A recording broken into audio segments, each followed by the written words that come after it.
Okay, present yourself and then okay, so hello everybody. My name is Simone Ciaccioni. I'm postdoc fellow at the University of Rome for Italico in Italy.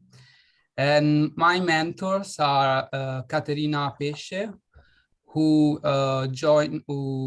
you may know because she lead the first webinar, and Professor Laura Capranica, who will lead one of our breakout room.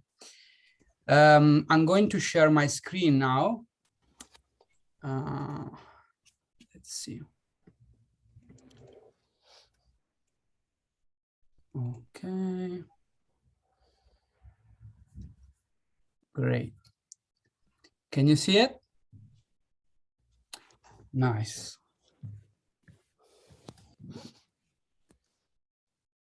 Okay. So the today's plan. So we will have 6 plenary sections where we will be all together. And the first one is for the introduction. And then I will talk about Covidence. We will have the first breakout room. So basically, we are going to split in 2 groups, and we are going to do our first training on Covidence. We will try to reach a consensus agreement based on our work on the first breakout room. Then we will have a break of 10 minutes, and we will start the second part of this webinar with another theoretical part. I will talk about study quality and risk of bias assessment. And again, we are going to split in 2 groups. We are going to train a little bit, and we will discuss the results, and we will try to reach a consensus agreement at the 5th plenary session. And at the end, I will pass the floor to Fiona. Great. So let's start. Probably you already know about DADIPAC. There was another project, and we used this definition of physical activity for DADIPAC. So basically, we said that physical activity encompasses any bodily movement produced by skeletal muscle that results in energy expenditure, which may be unstructured and everyday life activity, exercise that includes prearranged, deliberate, and repetitive activity, and also grassroots sports and competitive sports. By the way, at the end of this meeting, this webinar, you will receive all the materials. I will upload this here in the chat, and if you want, you can get on your email. So what's the focus of this this new project, and specifically the D2.5? We will start from the definition of determinants. Determinants are the cause of causes, and so it's used to address causal variables, also including correlates, which are multiple variables intervening in this cause-effect relationship. But we may also be interested in other variables, such as mediators, moderators, and confounders, which are particularly important when it comes to bias assessment. So mediators influence the cause-effect relationship between variables.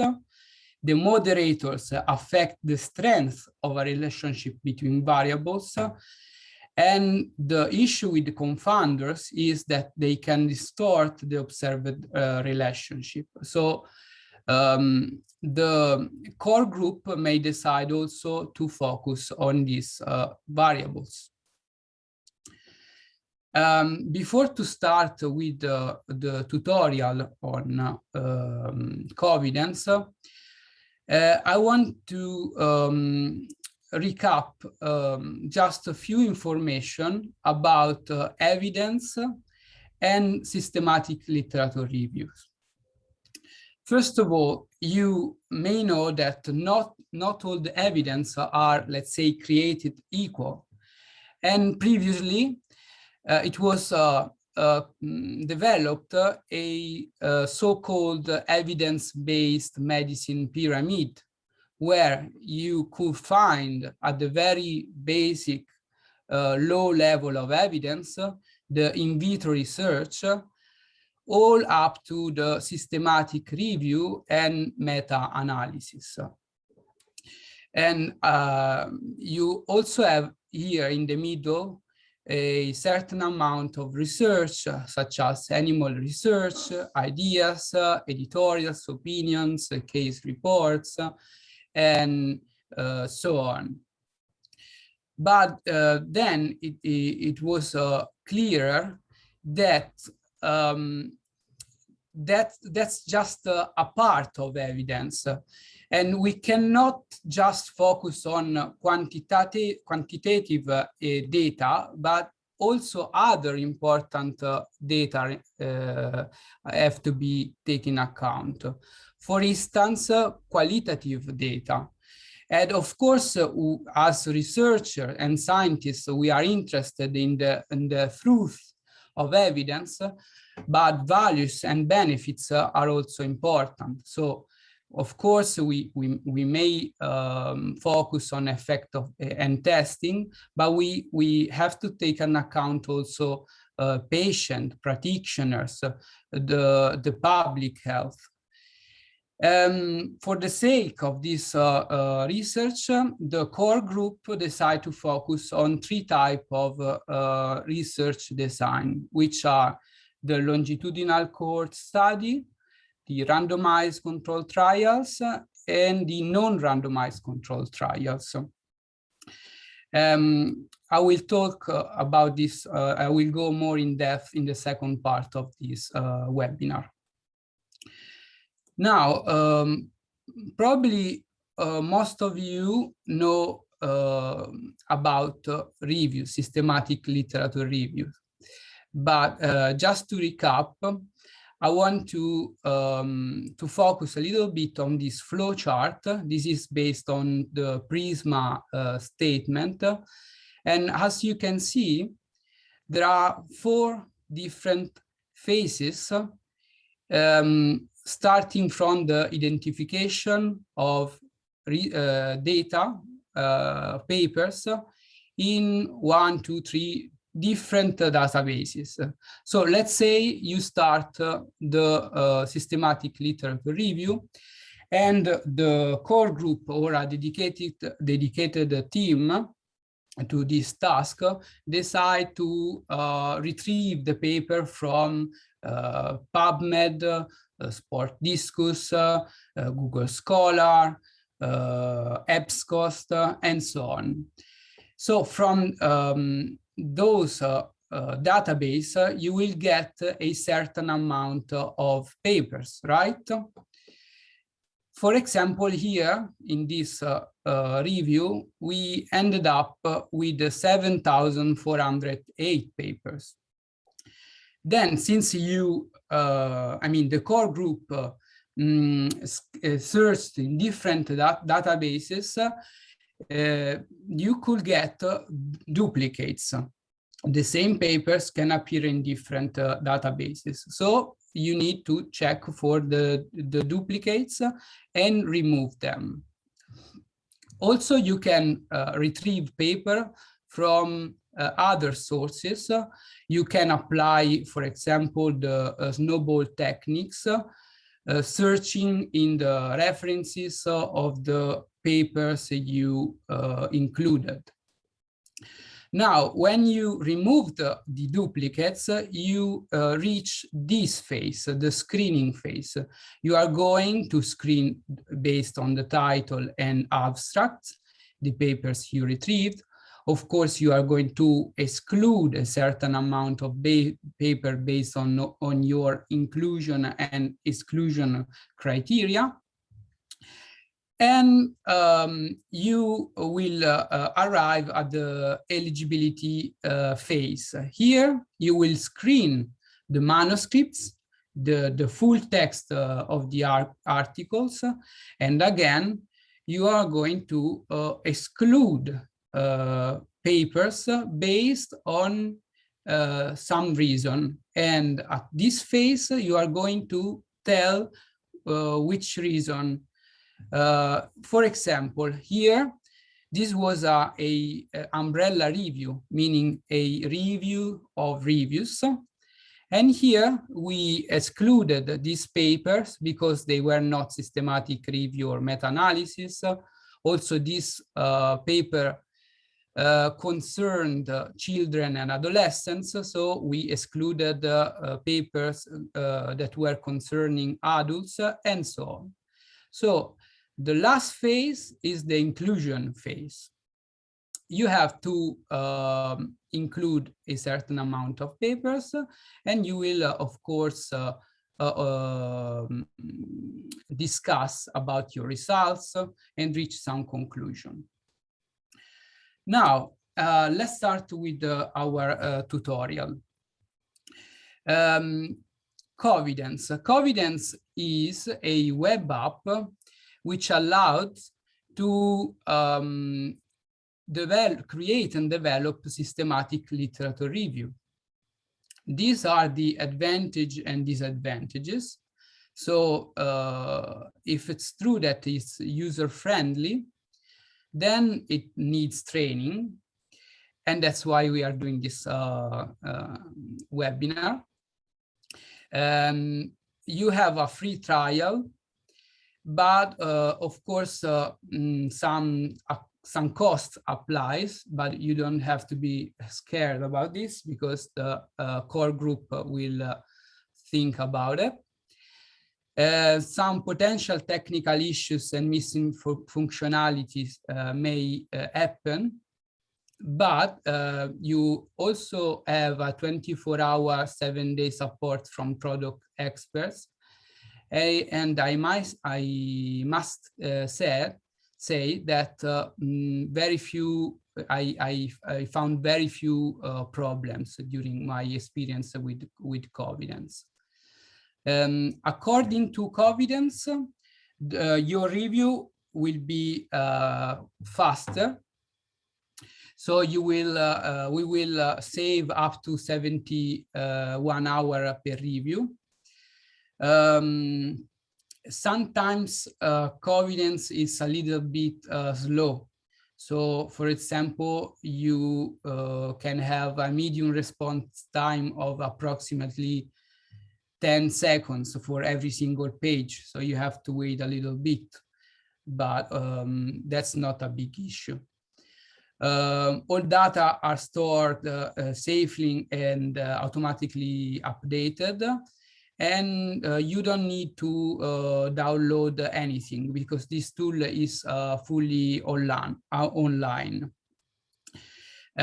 So it's widely used and it continuously gets improvement based on our feedbacks.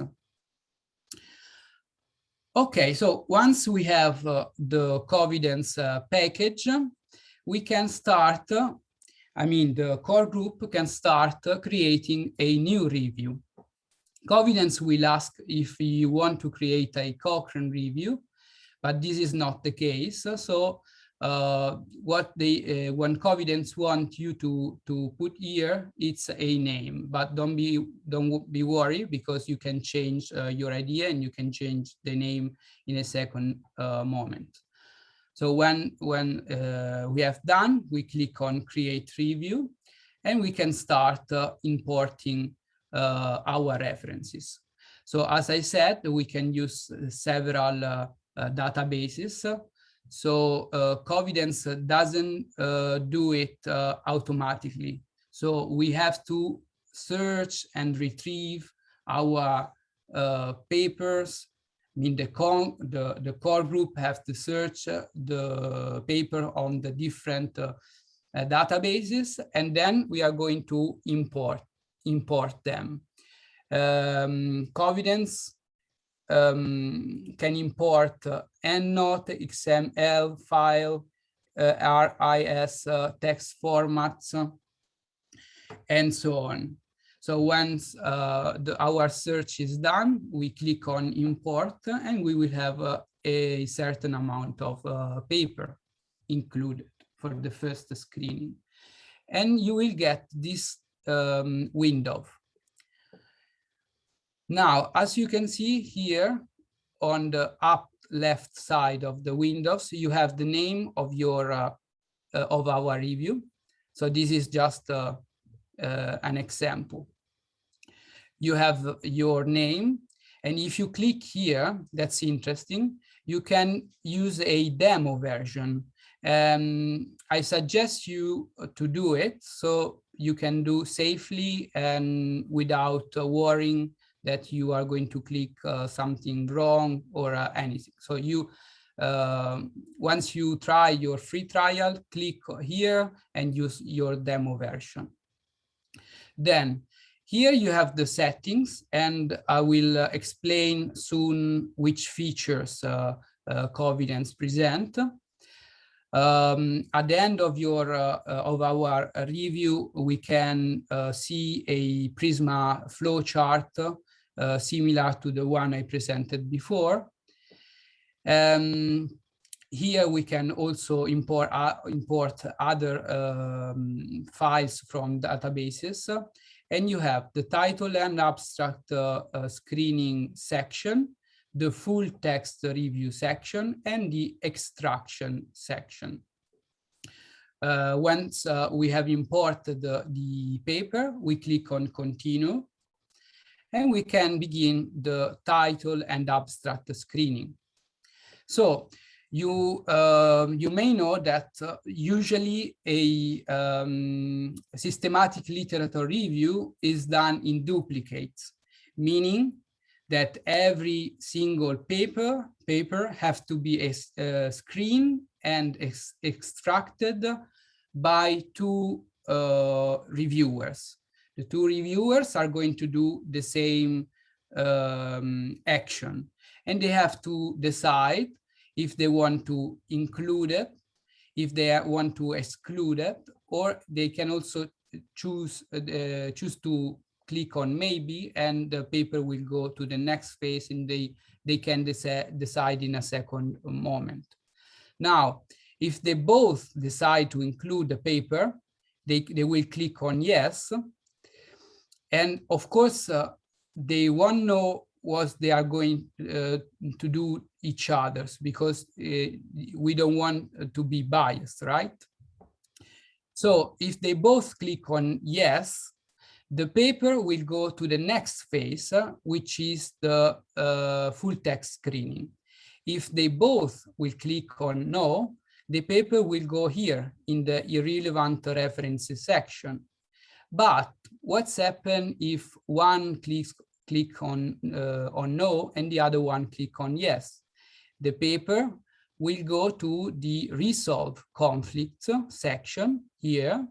And when they have finished to screen all the paper assigned to them, they have also to reach a consensus agreement. We will have during our breakout room, you will have the trial. We will try to do it. Nice. Now I will tell something about the features and functionality presented by from Covidence. Also, when you will get this presentation, you can click in these links and you can see the YouTube presentation, or you can find some more information on the Covidence support website. So the interesting feature of Covidence, highlighting keywords, allows you to add some keywords for inclusion and keywords for exclusion. So this is the setting section where you are going to set up some inclusion and exclusion criteria. If you click, if you write here, let's say nausea, because nausea is your keywords for inclusion, then Covidence will show the word in green. And if you click, if you write, for instance, anesthesia here, because anesthesia is the keywords for exclusion, keywords is going, Covidence is going to highlight the word in red. And this should be fasten up your screening. Another interesting feature is the possibility to filter studies during screening. So if you click on filter, these small windows will appear. If you double click, it will disappear. And if you write a keyword, a name, a word here, you can filter your papers based on title and abstract. Or let's say you know that you have to screen all the papers of a specific author. Let's say Archer. You write Archer. If you know the exact spelling, you click on exact match. And otherwise, you can also use the fuzzy search possibility. Okay. And or you can also use the everything option. In this way, you can filter all the papers you want. Another interesting feature is the possibility to tag your papers. So let's say you want Mark to screen all the papers in German. This is in German, right? So you can apply a tag here to this paper with the word Mark. And when you are going to screen all the papers with that tag, or the tag can be, for example, German, all the papers with that tag will appear, and you can fasten up your screening. In the import section, you can check how many duplicates Covidence have retrieved and excluded automatically. Okay, and so when you have completed the full title and abstract screening, you are at the full text review phase, right? Then the core group or a dedicated team will upload the PDF. Covidence doesn't do it automatically, so we have to upload the papers that will be screened and extracted. And this is the full text review section. It's similar to the previous one, but here you don't have the maybe post option, the maybe button. So the two reviewers have to decide to include or to exclude the paper. And again, if they include the paper, if both of them will include the paper, it will go directly to the next phase, which is the extraction section. If they both decide to exclude the paper, it will go to the excluded references section. If they will have a discussion, if they will decide one to include and the other to exclude the paper, Then this paper will go to the resolve conflicts section, and they have to reach a consensus agreement. What else? Okay, so once you have completed your title and abstract screening, the full text review phase, you will end up with your data extraction phase. The core group or a dedicated team will have already set up the template, the data extraction, and also we will see the quality assessment templates. And this means that the reviewers can start extracting the data. So they can copy and paste directly the information from the papers we have uploaded. They can paste in here. And they can also use the different options provided by Covidence. This is the same, but for the quality assessment, the core group will have accepted through the editor the quality assessment template. And at the end of your review, you can, the core group can export a CSV file, which can be used to further analysis on Excel, for example.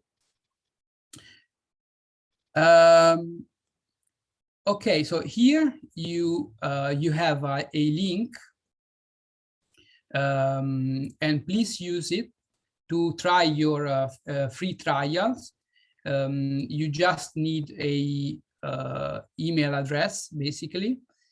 And as I said before, we also have a demo version that can be used to try safely the Covidence without worrying to make something wrong. All right, so the consensus agreements. So this is what we are going to do at the end of our breakout rooms. As I said before, since the review is done in duplicates, you have always to reach a consensus between the two reviewers. So there will be a discussion about a paper, a proposal. The proposal can be include or exclude, and then you will test for consensus. If both reviewers have the same ideas, then the consensus is achieved. Otherwise, some concerns will be raised, and then you have to start again discussing. You will probably have different proposals, and in these ways you can reach a consensus agreement. Otherwise, you can also decide to block your judgment, and maybe someone else is going to do that. Or you can also stand aside, and a third expert reviewer will decide if that paper has to be included or excluded. What else? Okay, so in every consensus agreement, and I like this because consensus is a word coming from Latin, which means consentire, which means feel together. So in every consensus agreement, we need collaboration, we need cooperation. Of course, we are all equal based on our capabilities, on our possibilities, and so on. We need inclusion and participation. And this is what we are going to ask you during the breakout room to participate. Okay, so I added all the YouTube link channels where you can find more information, and you can check and see other interesting tutorials. Also, you may want to check directly the Covidence internet site. There are some interesting papers to be read. And let me see if there are questions. By the way, I apologize for my strong Italian accent. All right. Yes, Simone. Let me see if there are questions. Yes, Simone. Yes, don't apologize for your Italian accent. I think everyone has an accent, whether it's Chinese or German or, you know, Turkish. My accent, let's say, right? So yeah, there is a question from Pascal. So about a third reviewer. So when there is there are two reviewers, if they disagree, then it would need to be resolved. The conflict needs to be resolved, and then so someone else would come in to resolve that. So would click on that resolve conflict and then do the resolution. Is that correct? Where is Pascal? I can find him. Let me Hello. see. Hi. Hi, Pascal. Nice question. So basically, in the Covidence platform, one of the two reviewers has to decide to include or exclude the paper. But if you are stuck in, let's see, you are stuck in this process, you cannot go farther, then you can ask a third reviewer to decide. It can happen. It can happen for some reason. For example, that information you are looking for is very specific and it needs a specific and peculiar expertise. In this case, we are going to ask a third person, expert in that specific topic. But let's say once Covidence has assigned when we have assigned the tasks, we cannot go back. So the two reviewers have to decide. So the consensus with a third reviewer has to be done aside, not inside the Covidence system. Does it make sense? Yeah. Thank you. Okay, thank you, Pascal. Are you from Italy? Where are you from? Yes, from Pescara. Toscana. Okay, nice. Pescara. Pescara, okay. We are very close each other. Nice. Thank you for your question. And Simone, there's another question from Sophia. Sophia. Is there any section where we can write reason for exclusions? Yes, at the end. Let me see.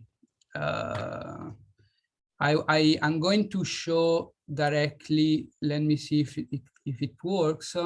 The Covidence platform. Can you see my? Can you see my screen? All right. So here there is a section in the settings in the section where you can write the reason for inclusion or exclusion. And at the end of the process, all the reasons will be showed up here in the Prisma flow chart. Yeah, so basically the answer is yes. There is a section where you can do it, and all the reason will be showed in the flow chart. Thank you, Sophia. I cannot see her, but thank you. Ratko, regarding references, in what format do they need to be saved to be included, imported in Covidence? Okay, I already said that, and this and not XML, but I suggest you to use the RIS. Also, recently PubMed changed her website, and also they changed the format. So probably you won't use the PubMed format. So just an example. Let's say you are going to use a Scholar, okay? So here you can click on RefMan, and a RIS file will be downloaded, and you can use this file to import it in Covidence. This is the case if you have to include a specific paper, but probably the core group will do it with a database, and several papers will be uploaded in, let's say, just one shot. Okay. Sorry, Simone, question. So, Yes. for example, we search for Google, PubMed, and we define the keywords, we enter them, and we end up with, I don't know, 50,000 studies which are potential to be included.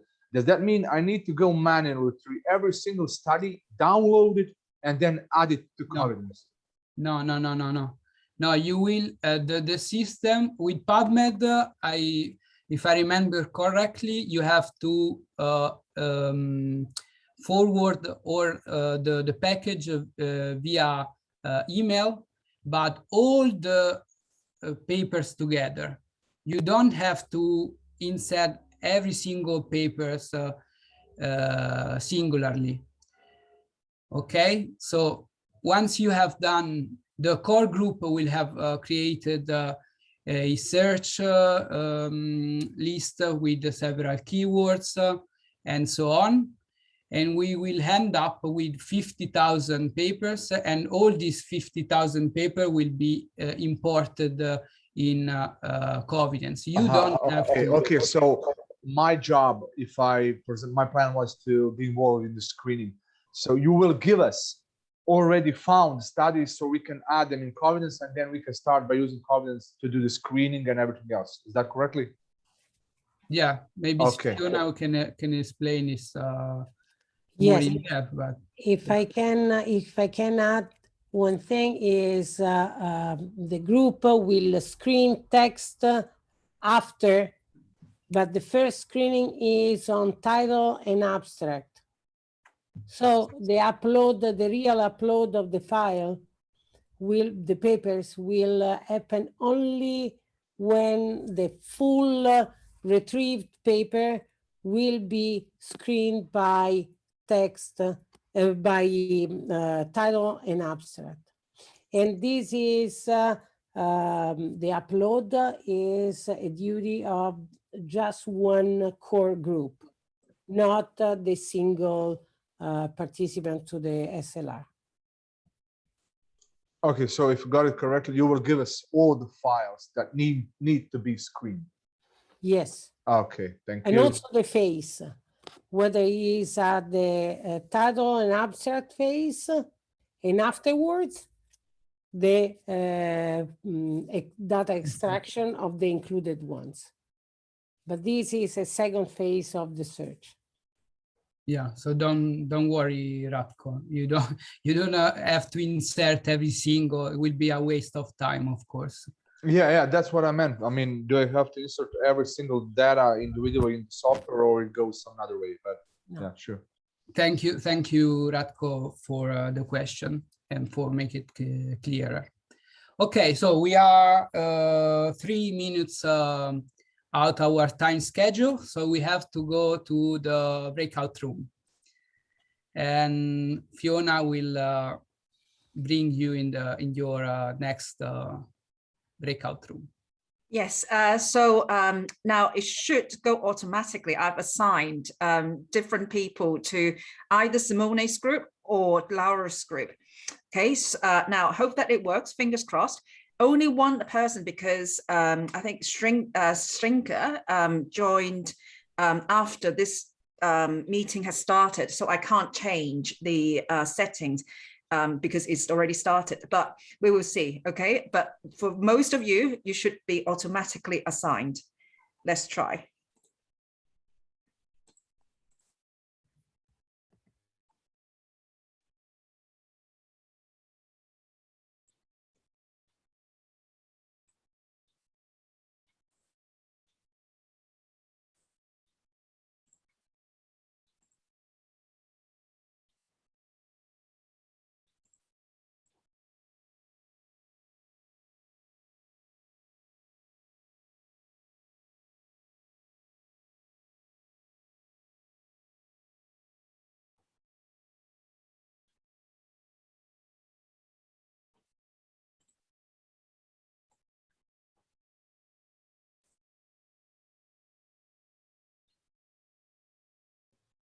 Okay.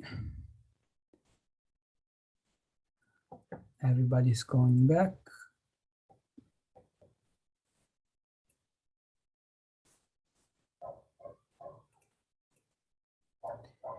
Is everybody back? 23.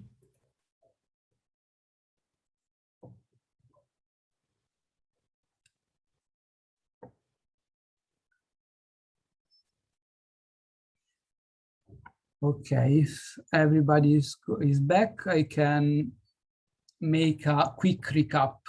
So what we have done, we have screened based on title, and we excluded the paper based on the population information, inclusion criteria. Then we screened based on title and abstract, and we excluded for the same reason, but retrieving the information in the abstract. Then we screened the full text and we extracted some information. So now I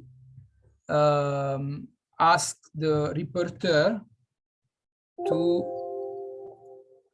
write down the information. They can use the chat, and I will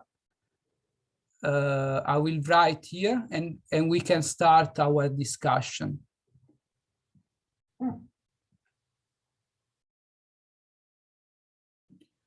Okay. So, Petru. Kevin, can you report what we decide in our group? Simone, should I pass all the information at once or just chapter by chapter? Please, if you can do chapter by chapter, will be easier. Okay. Kevin, do you agree? Yes, we have to copy across, and the message I remember was Okay. copy. Just Put put Let's it start. on the chat. Yeah. Okay, so this is the information from my group, Mm-hmm. Simone's group, and let's see Laura's group.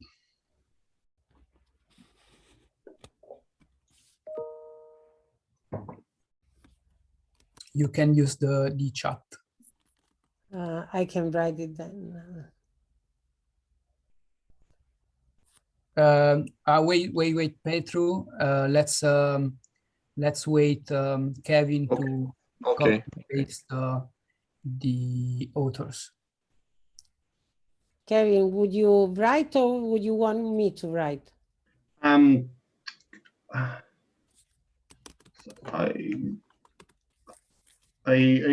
maybe it would be better if you wrote it. Sorry. Okay. Yes.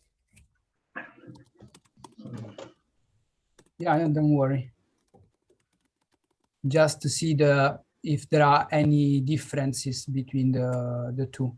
So Petru, can you explain what's happened with the authors? Yeah, so actually we had 3 or 4 versions. Each person that replied regarding the how they would input the author's name in the app in Covidence, they had different versions. This is what I pasted here. It's only one of those versions, but we also had only the family name of the author, or the family name and the initials of the first name and the middle name. So we had different versions. I only pasted one of them.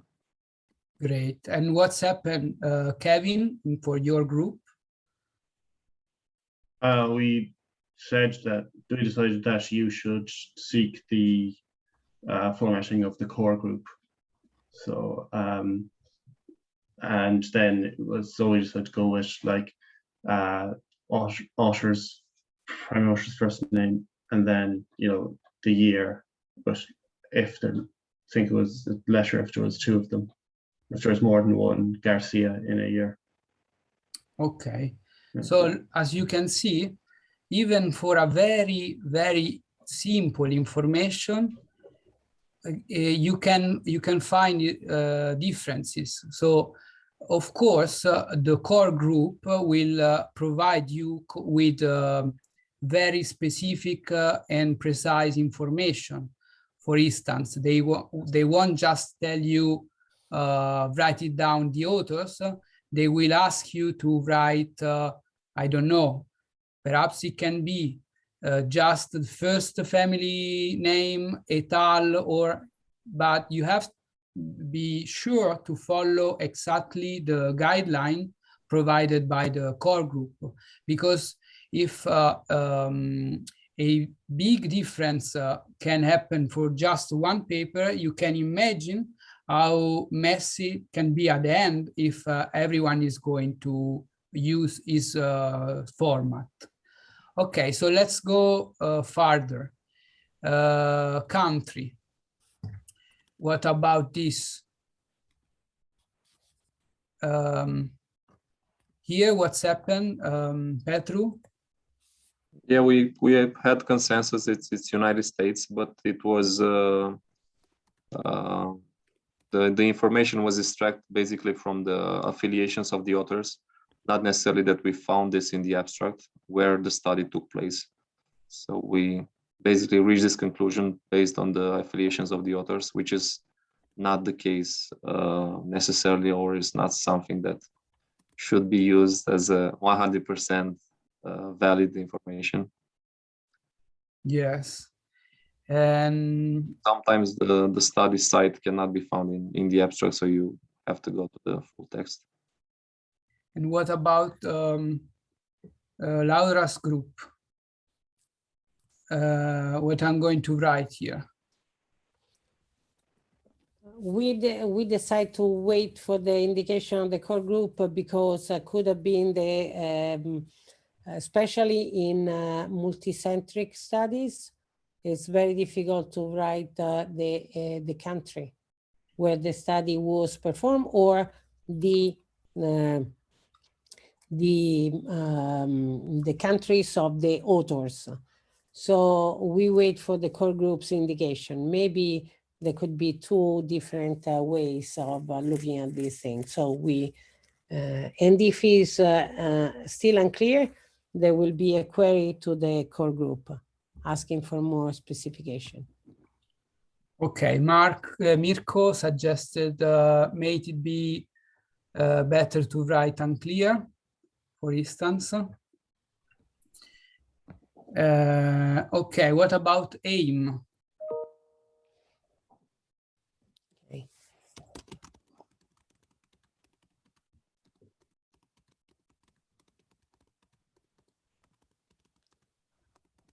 We had these 2 versions in Simone's group.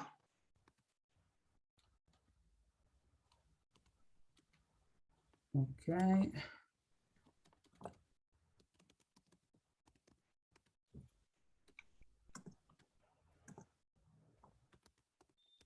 So two version.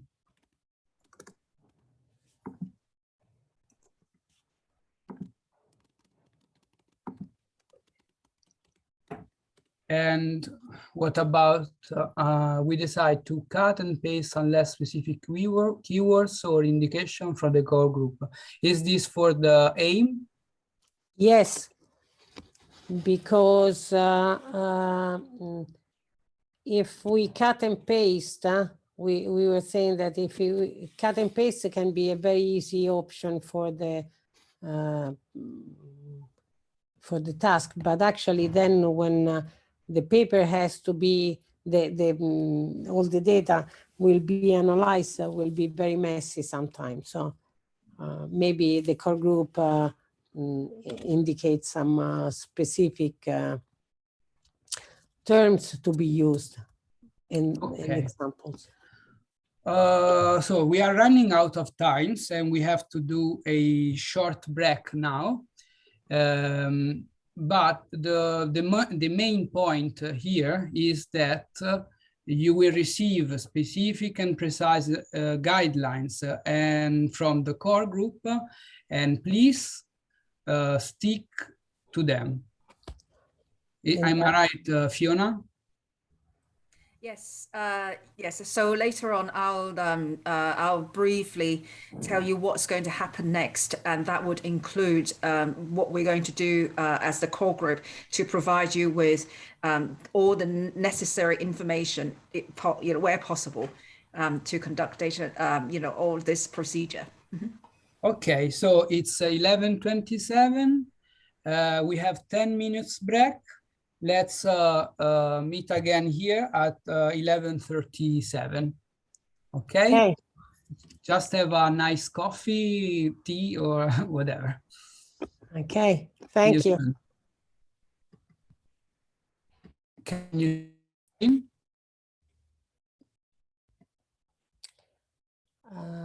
Not yet. Yes. Okay. So we have, Simone, it's better if all of us close the video and the mic. Okay, I'm going to do it as well. Okay, so let me see. I'm using the pointer. We are here. So risk of bias assessment. Please give me some feedback if you can hear me. Yes, we can hear you, Simone. It's just that Okay. your voice sometimes just break up a little bit, but let's keep going. Okay. Well, since we are starting with this,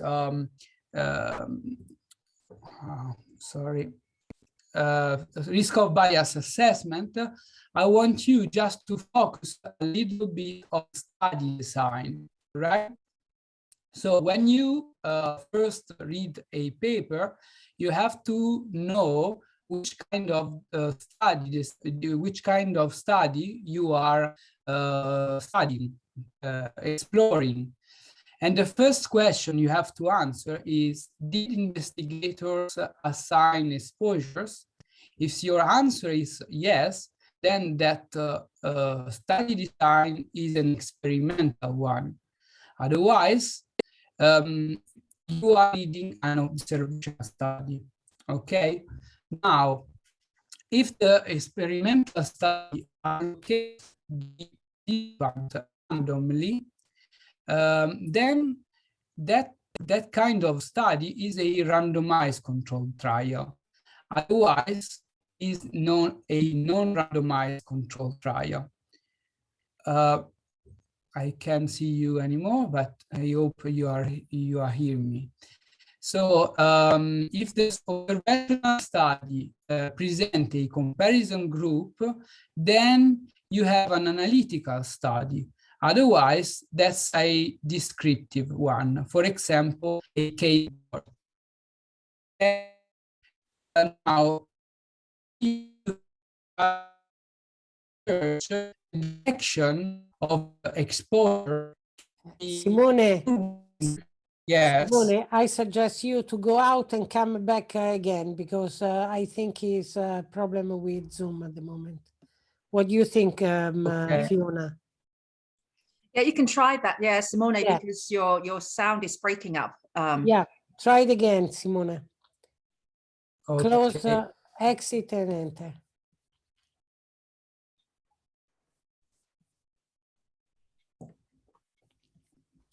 This is the beauty of technology at all level. No, it's true.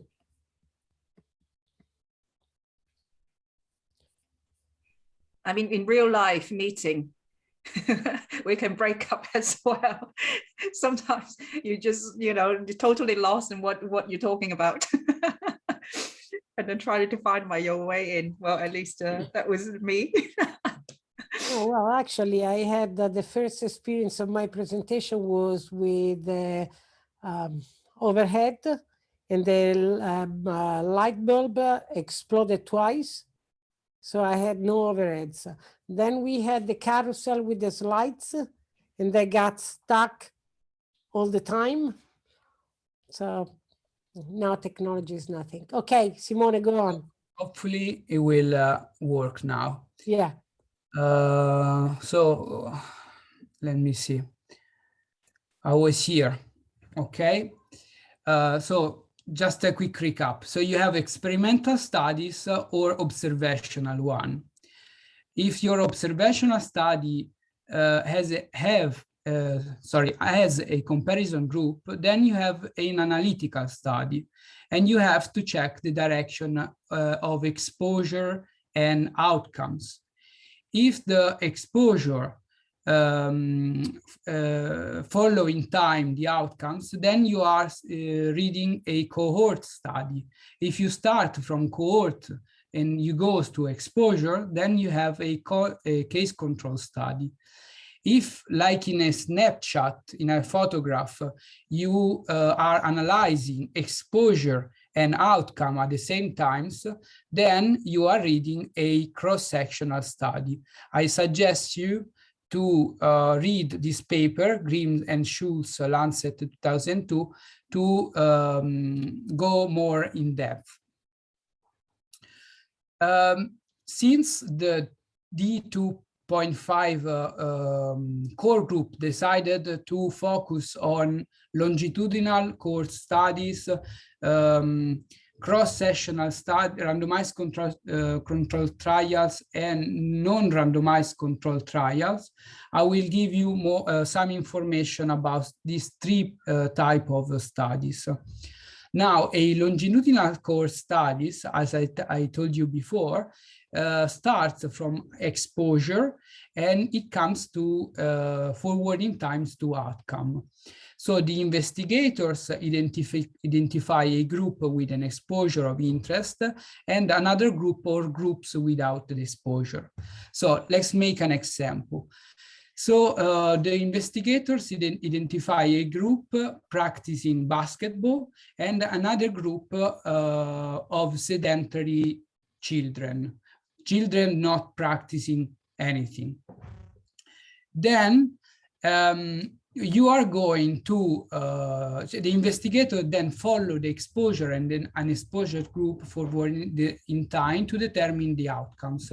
So for example, you want to understand the self-confidence, okay?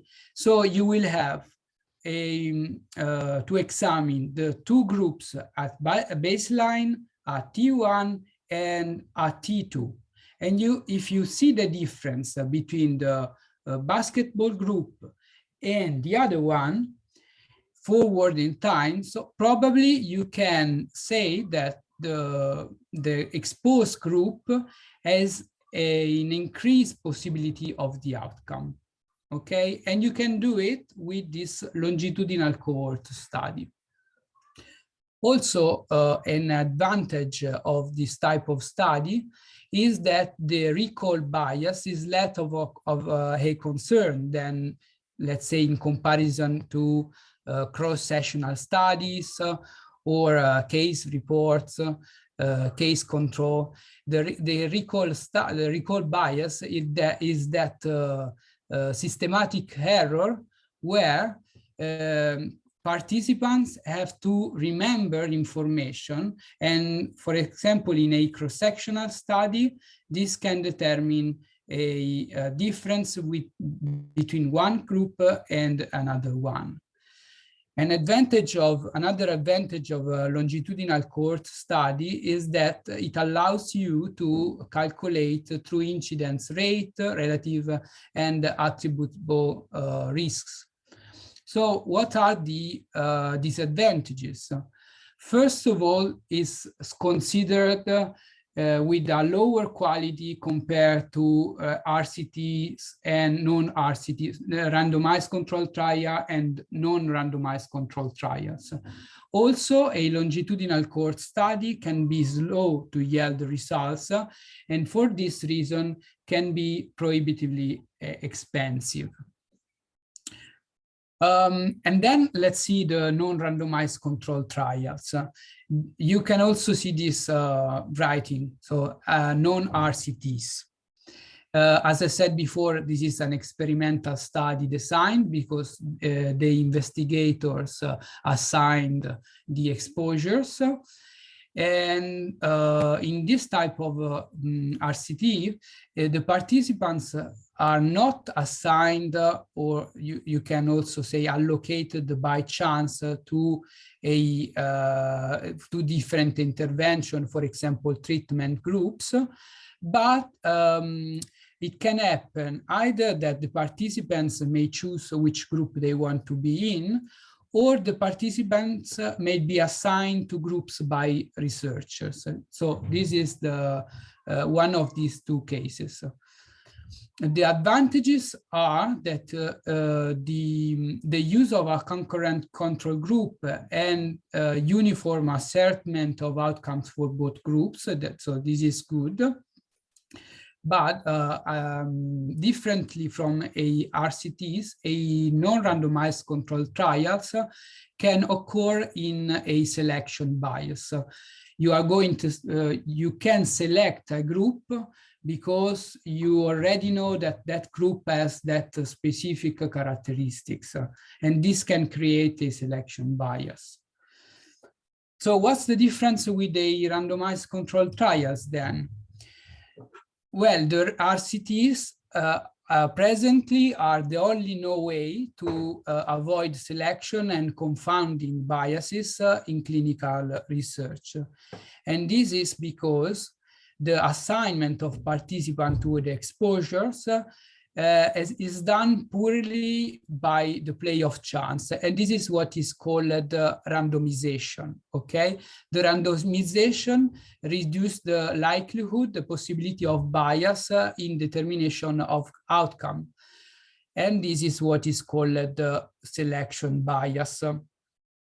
So through a randomized controlled trials, a randomized controlled trial presents uniform criteria for outcomes, and also it allows blinding of those involved as to the exposure each participant is receiving reduces the information bias. So as you can see, through a randomized controlled trial, you can already reduce the possibility to several biases, several systematic errors, such as confounding errors, selection bias, information bias.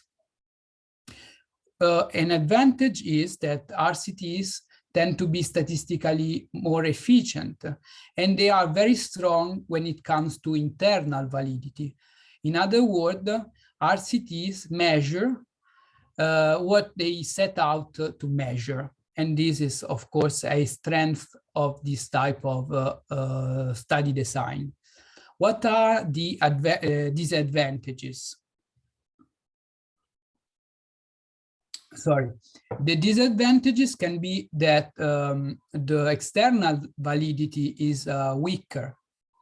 And the external validity is the extent to which results can be generalized to broader community. In other words, not always you can generalize the outcomes of RCTs in a broader context. Also, the RCTs include only volunteers who pass through a screening process before the inclusion. And what's the problem? Problem is that those volunteers tend to be different from the ones who do not volunteer. For example, their health might be better. Also, of course, there are some ethical issues, because of course you cannot oblige people to use harmful substances such as doping, toxins, bacteria, and so on, because this is going to be unethical. And as the longitudinal cohort studies, also the RCTs can be prohibitively expensive, up to tens of millions of euros or dollars. Okay, before to go to the tools,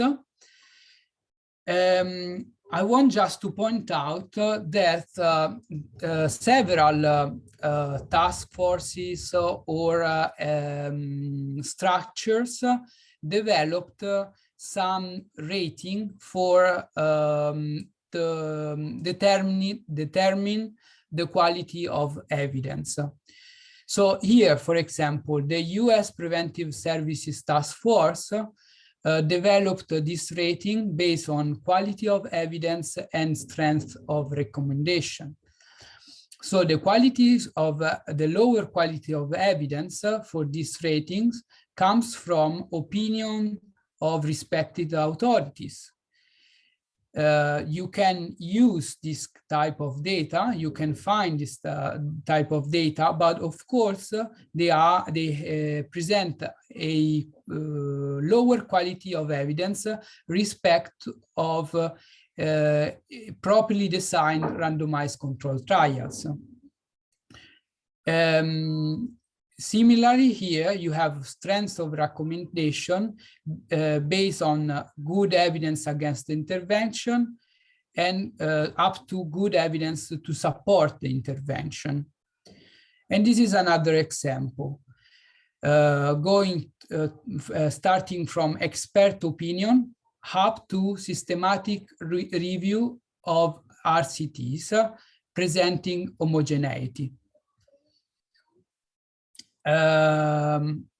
Okay, so what's the difference between study quality assessment and risk of bias assessment? Because you are going to find both this type of assessment.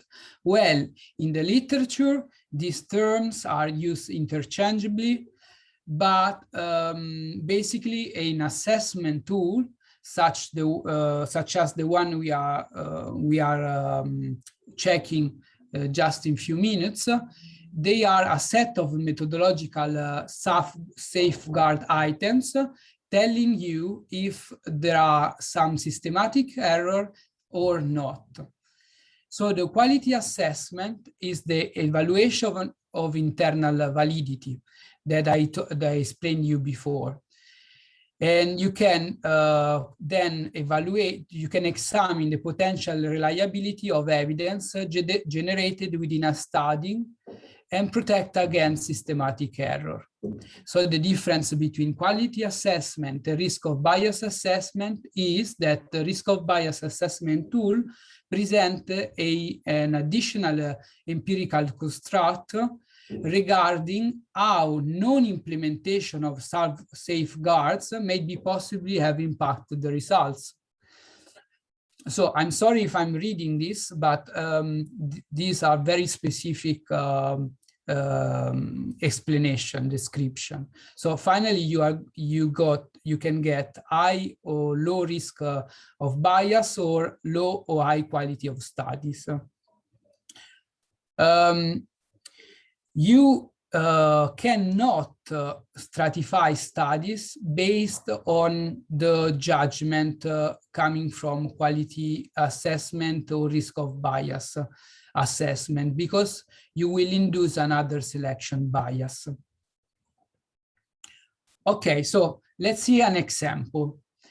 As I told you before, a assessment tool is a checklist presenting several questions which you have to answer to. And you have, in this case, this is the National Institute of Health Quality Assessment Tool for Observational Cohort and Cross-Sectional Studies. You can answer questions such as, was the research question or objective in this paper clearly stated?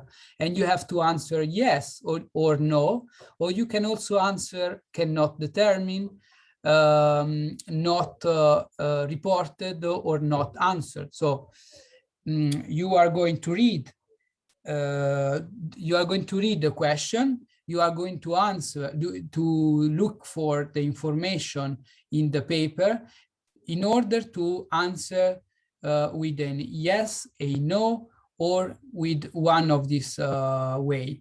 Now, the core group developed a modified version of the National Institute of Health for cohort longitudinal studies. And in our breakout room, we are going to focus on this, specifically on this 6th item. The first item is, was the study population clearly specified and defined? And then, let me see just a second. Okay, we have 5 minutes left. Was the baseline participation rate of eligible person at recruitment at least 50%? And we are going to read these questions and the explanation in the breakout room. Now, I want just you to read and check these two other tools which will be used during the extraction, that data extraction and quality assessment. So the first one was this, the National Institute for Health tool.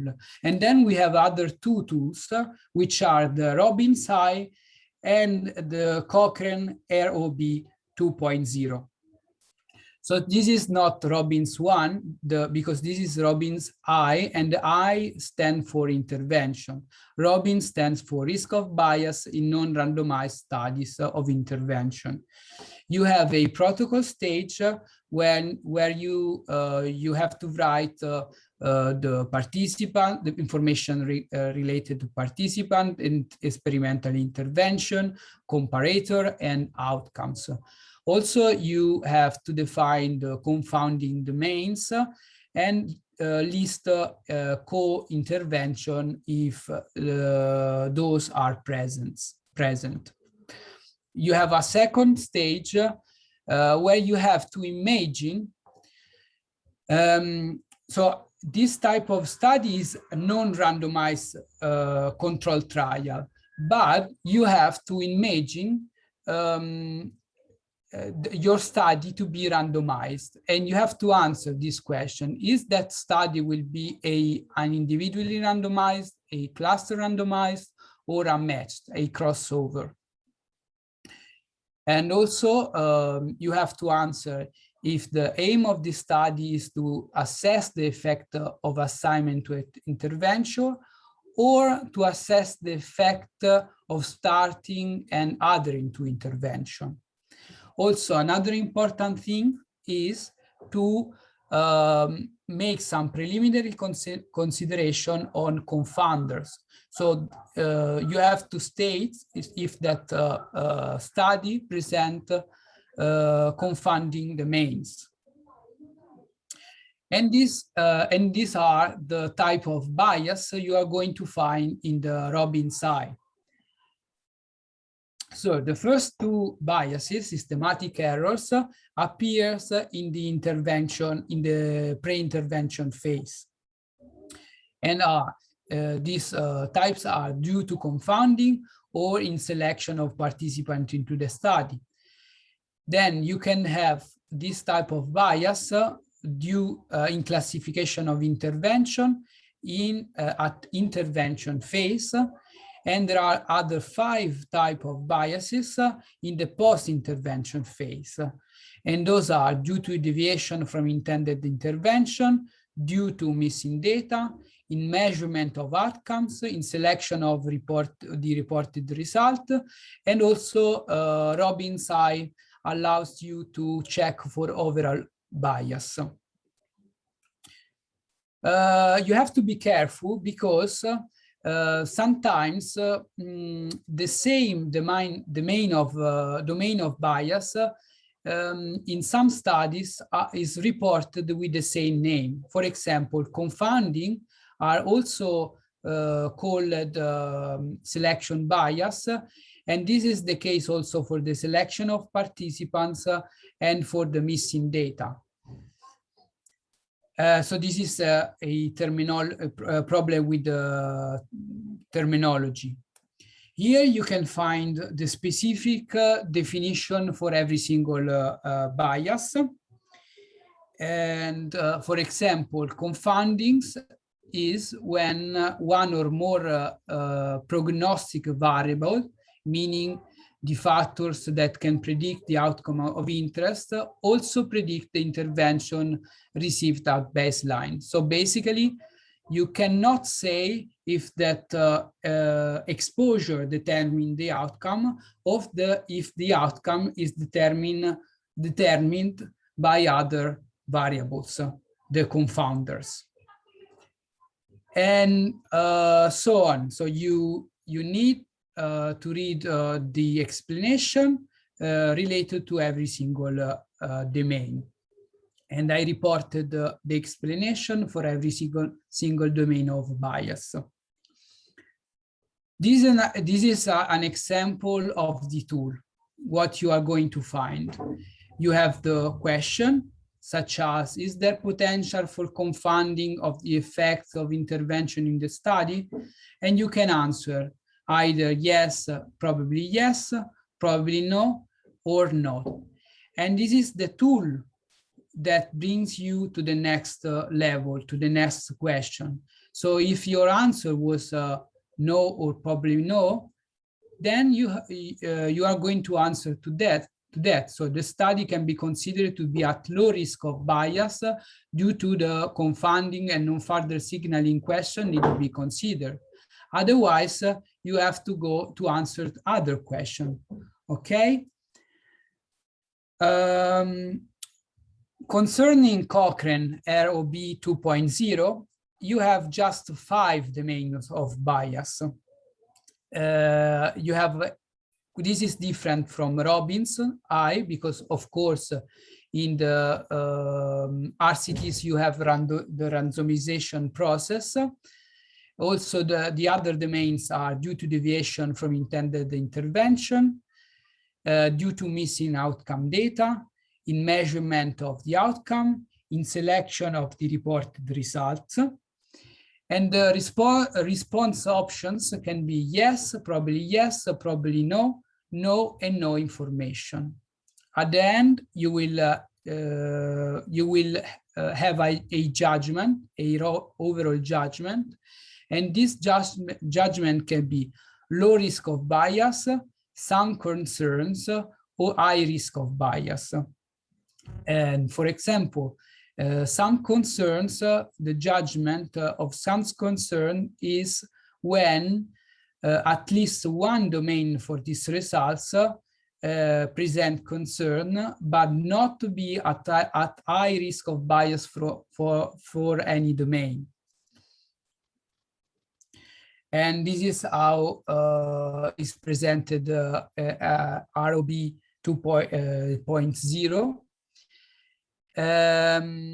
You have to state if that study is an individually randomized parallel group trial or a cluster randomized parallel group trial or an individually randomized crossover trial. And again, also for the ROB 2.0, you have to look for the information in the paper in order to answer to several questions. For example, was the allocation sequence random? And you can answer yes, probably yes, probably no, no, or you don't have this information. You can also add some comments in the blank space. Okay, you have all the information in the references here that you can look for, you can read. And also, yeah, so I think we are in time to go to the next breakout room. And sorry for running, but we were out of time. Are you still there? Okay. Yes. For a moment, I thought I was speaking to myself. Gosh. Yeah, it Almost. happens, Simone. Like 30 minutes speaking to myself. Okay. Right. Okay. So again, I'll break you guys up into the breakout rooms, and it will be the same people, with either Simone or Laura.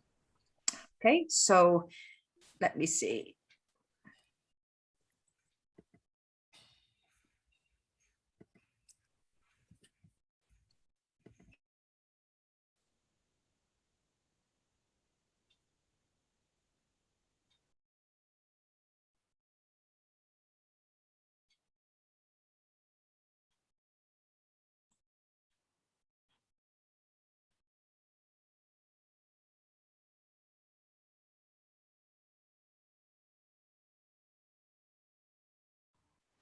Simone, you can unmute yourself. Yeah, you can unmute yourself. Yes. Sorry, always the same problem. Okay, so let's go back to the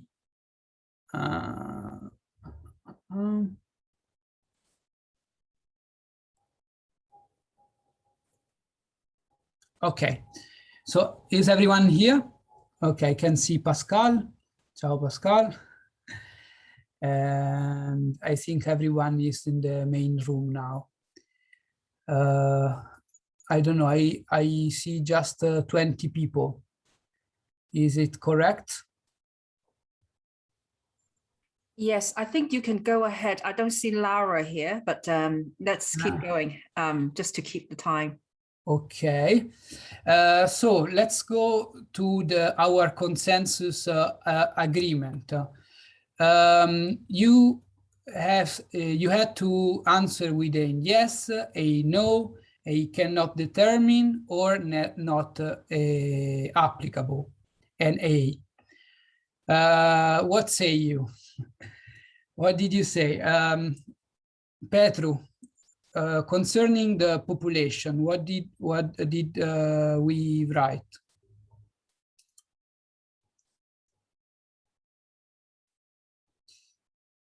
Okay, so we wrote cannot determine. This was our answer. What about the Laura's group? Okay, we said no.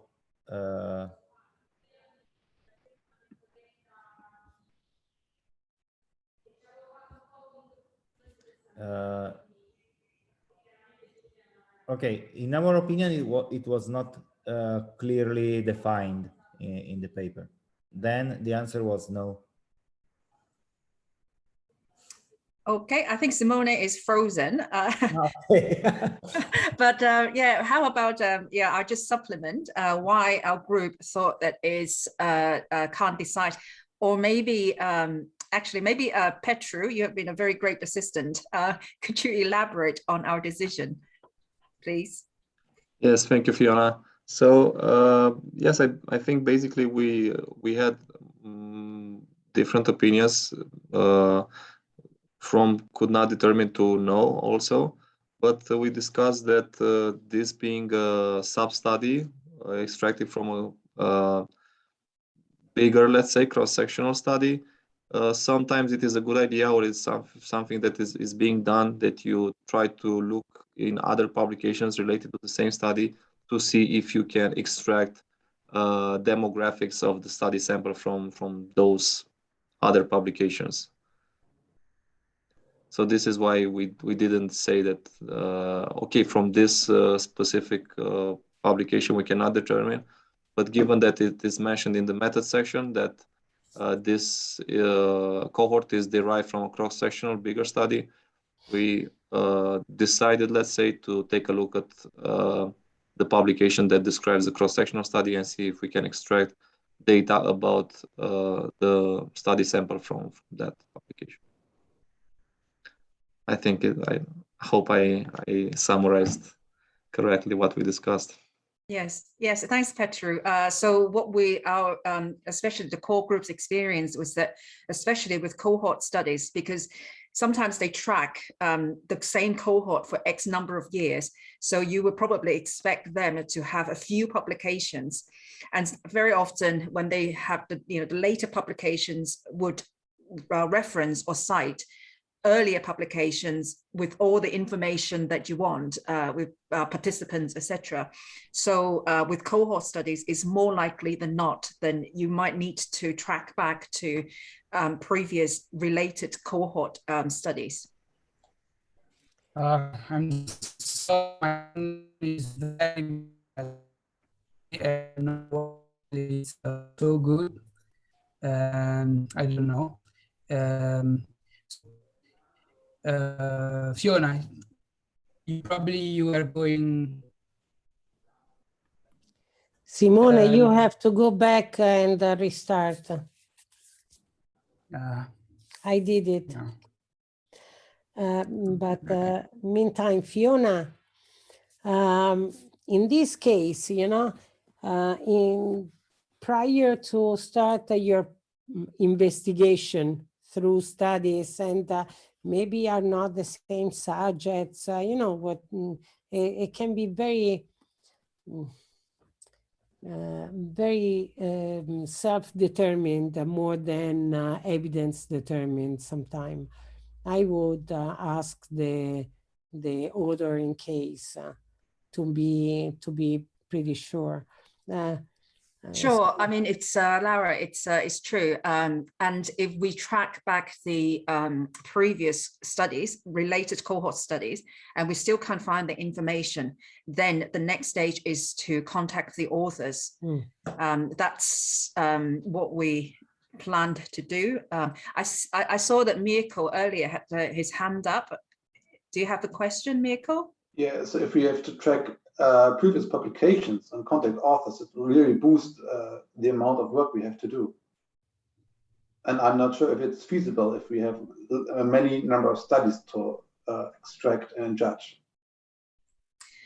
Yeah, so my response to that is, because this is, we're talking about, this is the data extraction phase. So you don't forget there are earlier stages in the screening that we might have already cut out quite a lot of studies. So yes, I mean, in terms of cohort, that has that kind of limitations, but hopefully, because again, we are looking at the best evidence, so it is not, we're all encompassing of, the many different types of studies. So hopefully in the earlier stage, in the screening, and what's the next stage? Before data extraction and data extraction, we have already cut out quite a number of studies. Yeah, in my experience, it depends on the number of studies you retrieved. And if there is a subgroup extracting data from longitudinal studies, which could be a logic, but I don't know the logic of the core group. The core group will apply the best logic according also to the number of studies. But yes, the first thing is that it's not clear, but then you can see whether it's the same opinion of the two co-authors and so on.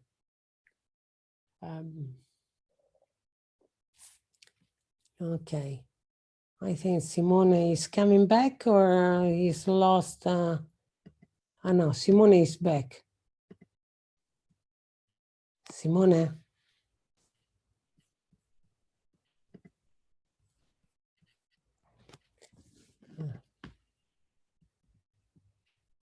So, but we can go back to the next question. It's Simone.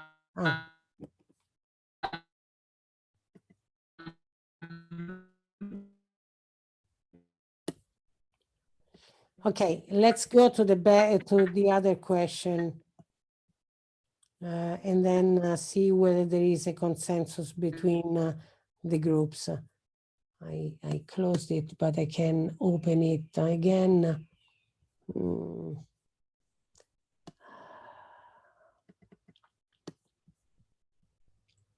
As Laura is trying to open the file, I see a question from Yannis. Yes, so I guess the graders and the year, that is quite clear. There's probably not very clear is whether they're from the same population. So there are other information that we consider that are not apparent in this particular publication. So that's why it's the can't decide. Okay, but I have opened the wrong one. Oh, who is sharing the screen now? Simone, it's you. Yeah, it's me. It's me. So you're back. Okay, go. Okay. So, the second question was about baseline participation rate, and if Petru can provide us with our answer. Petru? The short answer was no, that they do not provide baseline participation rate. Yes, we replied the same no, because the participation rate was lower than 50%. Okay, so what about selection from same population? We replied that we should ask the authors. Okay. Okay.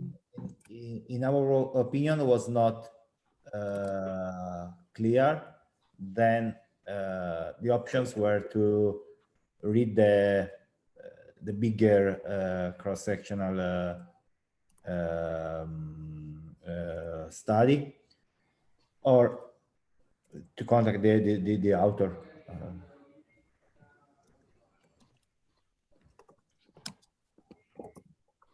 Okay, and then we reached the method description. Me too. And what about that, Petru? I don't remember to have discussed about method description. That was the recruitment I'm sorry, we didn't. Okay. Our group, we didn't. What did you say about method description? We replied no, because there is a risk of bias in the way how the questionnaire was presented to the participants, because in one group it was read to the participants, and in another group they did by themselves. Okay. And there was a difference in the way how the questionnaire was presented to the participants. Even though it was quite, we justified the authors, because the groups have different ages. So with the youngest, they try to explain the youngest the questionnaire and read it aloud. for the adolescent, they left them on their own. But yet there is a risk of bias in this case. Okay, so what is going to happen in Covidence? In Covidence will happen that it will show up your differences. So for the baseline participation rate won't be a problem because you got the same answer. But for the other two, you have to reach a consensus, and you have to support, you can support your consensus agreement with some text. At the end of the process, when you are going to export all the data, you will export also the quality assessment in a Excel file with all your answers. Okay, so this is what's going to happen in Covidence. Now we have, I hope we have 10 minutes, but we have 5 minutes to leave the floor to Fiona, who will explain how to go further. And I want to thank you for being here today. I was very, very happy to meet you all. And I hope we can meet personally one day, and we will forget all this COVID stuff, and we can meet in person. Okay, so thank you very much. Okay, thanks, Simone, and thanks, Laura. I just want to make the most of the 4 minutes. Thank you, Simone. I'm going to wrap away. Anyway, so, but truly thank you, because you really set up a very good basics for us to work on, and for everybody to work on Covidence, and also understanding the complexities of the risk of bias assessment. And that is really set up a good foundation for us to go forward. Okay, so Simone, would you mind just stop sharing your screen just so that I can share mine? Thank you. You're welcome. If I can find it.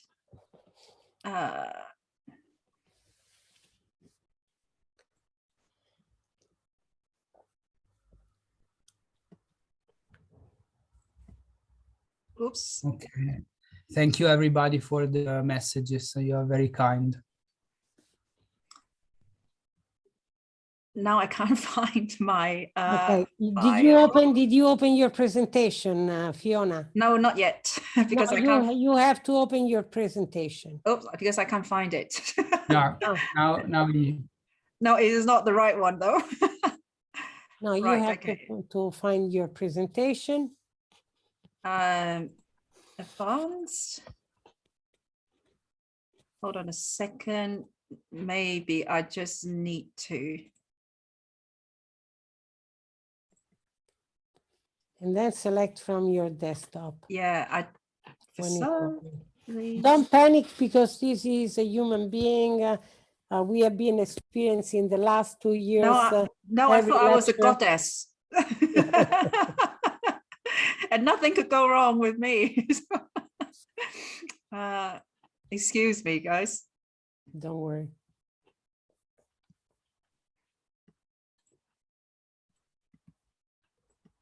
Does anyone have any joke meanwhile to tell? Yeah, I have also the picture of The Last Soup by Leonardo, with Jesus Christ and the other in a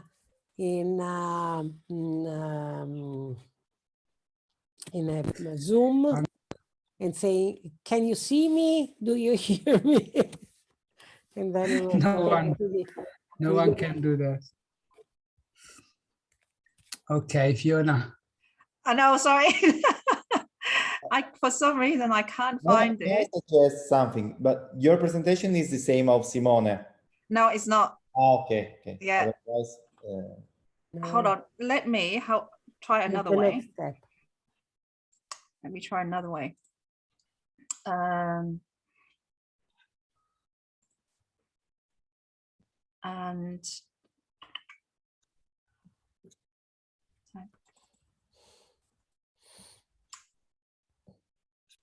Fiona. Yes, I have uploaded. Maybe Simone, would you mind open up the file that I have just attached? And then you can Yes. help me run through it. So you can just present it from your end. And I'll talk you through. Okay, just is downloading it.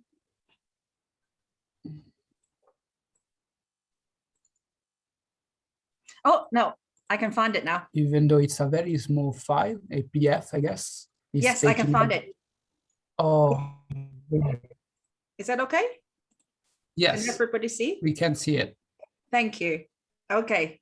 All right. Yes. So, yeah, so in this, well, 30 seconds, I'll try to cover what is going to happen next. And some of this information you might already have seen, but in our catch-up session in July, but there's a little bit more, but and also as a reminder. So this is us here, that we just finished the Covidence and risk of bias training, the tutorial. So what's going to happen next is in the next 10 days, the core group will come together and to confirm the protocol, and we aimed to submit to the Prospero registration, and also we've done the pilot screening. And during this time, we will also set up the Covidence platform for the actual work to take place. Okay, so previously some people have questions about, oh, do you need to download the full text, etc., and that you should not be needed to do that. So by the time you're actually engaged in the screening, data extraction, everything, the whole platform should have been set up. And what's next is you should please save the date. If you haven't registered already, it's the 3rd of September. So this Friday, we're going to have a Bayesian analysis workshop, okay, for 1 hour. And if you haven't registered, please register, because otherwise you won't get the link. Next Friday, there's going to be a Bayesian analysis tutorial, and that's particularly for people who are interested in getting your hands dirty into the data analysis for the meta-analysis. Okay, so we will take on the Bayesian approach where it's possible, and also traditional approach as well. And that's for 1.5 hours. Now, the invitation will be sent out by the 5th of September. On the 15th of September, there's going to be a subgroup task meeting, and that's without the disability focus. Again, this invitation will be sent out by the 5th of September. Why we're sending it out about the 5th of September is because if you remember that I have sent you an email, there's a survey asking for your commitment to the various tasks. Okay, so and the deadline for that survey is on the 3rd of September. So when we actually receive the data from you guys, then we will start planning and also dividing the task between members. So that's why that's timeline. Now we call it subgroup task meeting. Why is it called subgroup? Now, at the moment, we are aiming to have 3 different groups of participants. So participants is yourselves, the members.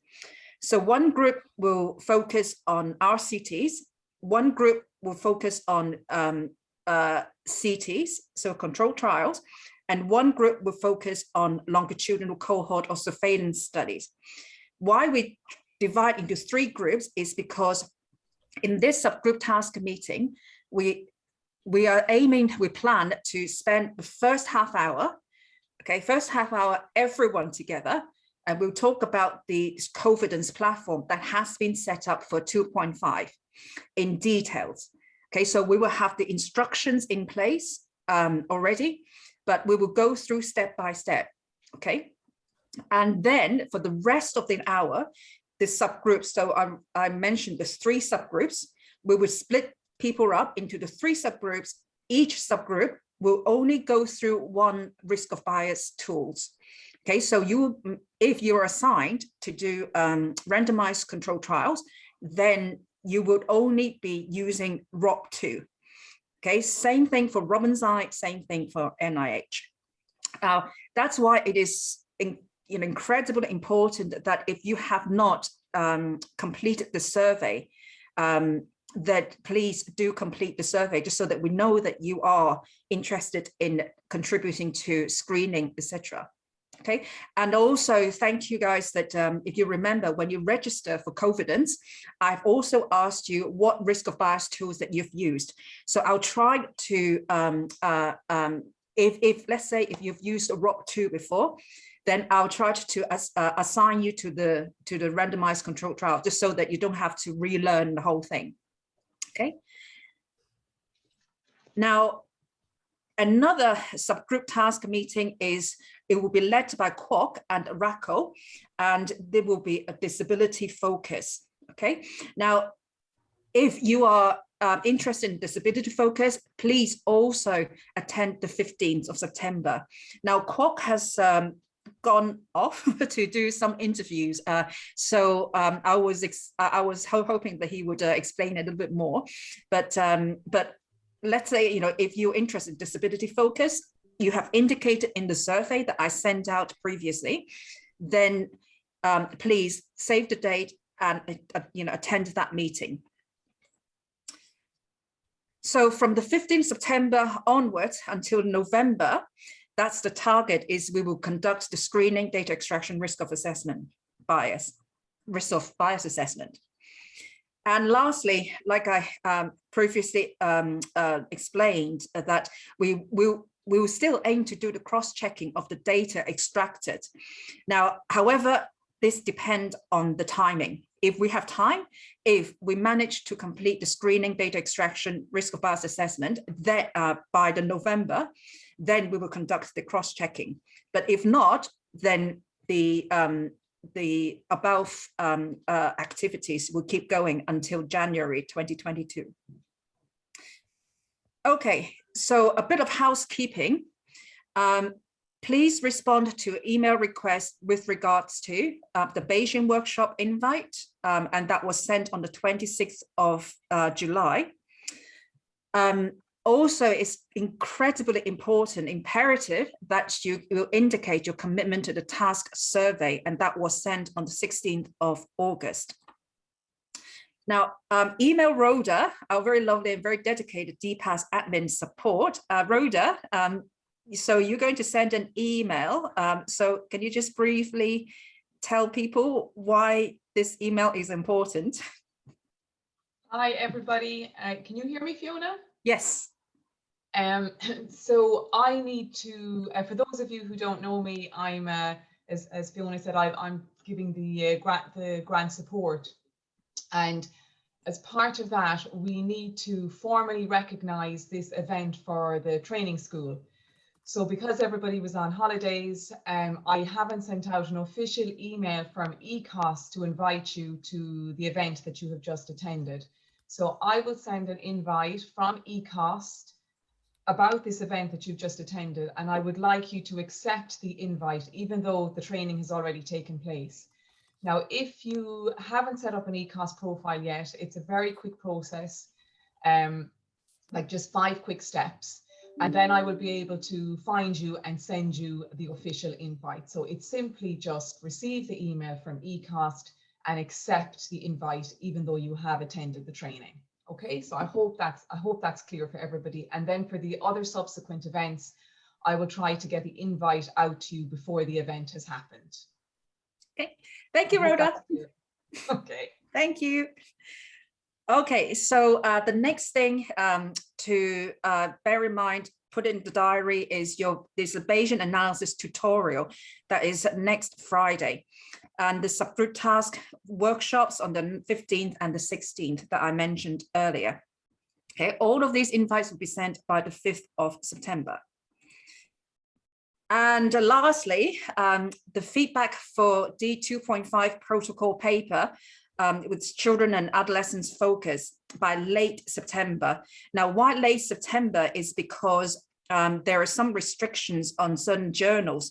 in terms of the considerations for protocol papers. So some journals would only consider the protocol paper if it was done before the completion of data collection.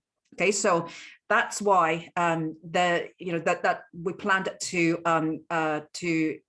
send out the protocol paper, the manuscript, for feedback very soon. And just to let you know what's happening now, of course, is the protocol paper. And this paper, this manuscript is led by Mohammed, who is the PhD candidate. And Mohammed, can you show your face? I just downloaded it from Google. Where are you? I am here. Not sure you can see me. Yes, hi everybody. This is how I look.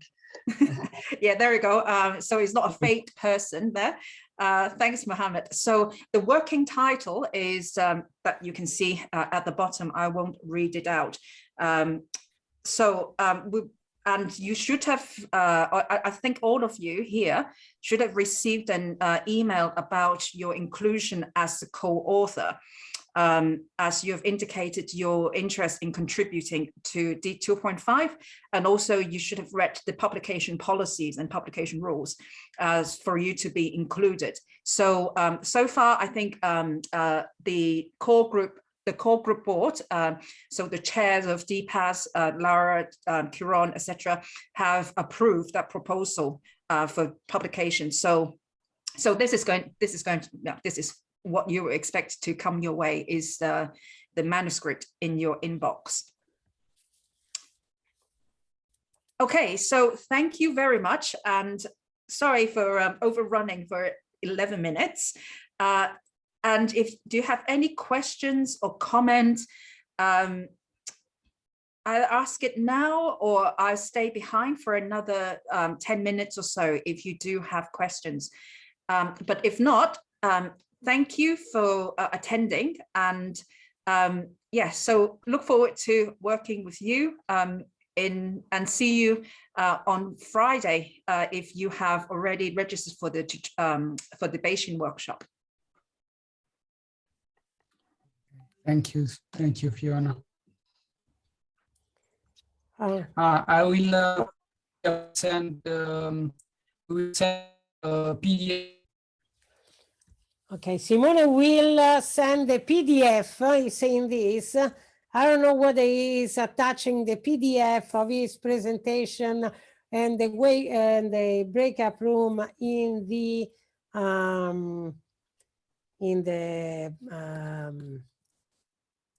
this chat. I don't want to take his duty, but in case he has trouble, I can substitute him in this thing, and then I will. Okay, let's try to see whether I success. Laura, maybe don't worry about it. I'll send all the presentations in the email.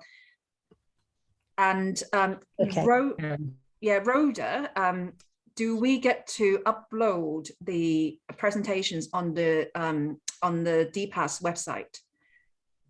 Yes, we can. If you would like to do that, we can do that. Okay, so I will do that.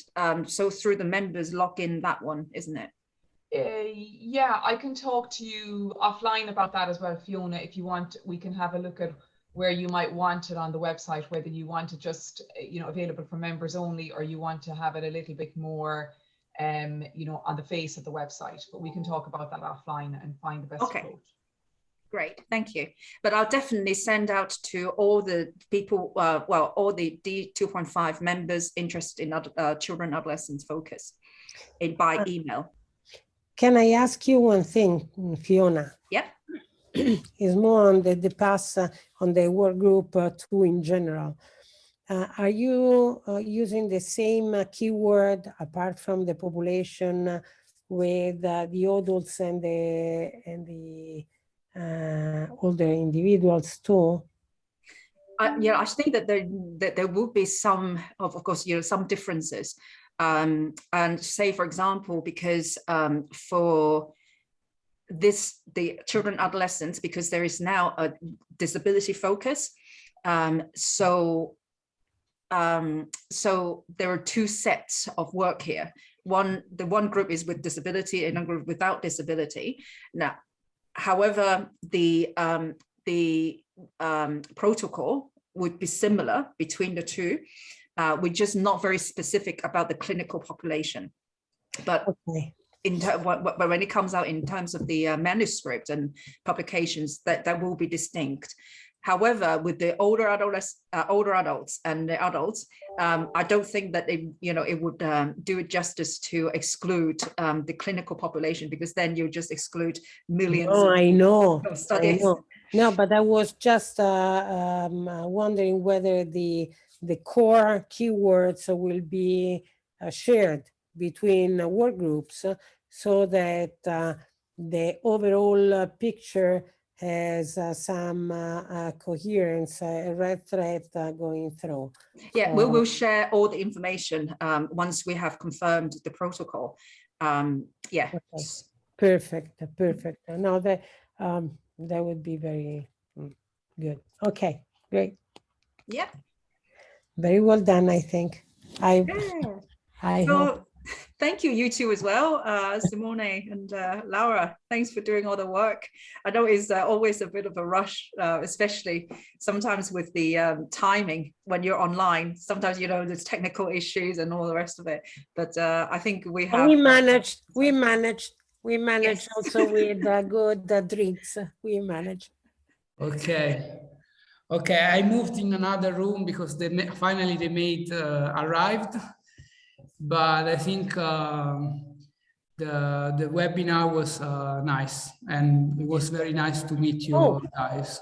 Another thing, Fiona and also Rhoda, do you think it's possible? It's in DEPAS required. It's always required in EU project. I don't know whether in cost to have evaluation survey, very short, through Google Docs, sending whether it's everything clear, they had plenty of information and so on, and whether they know what to do afterwards. That could be a good idea.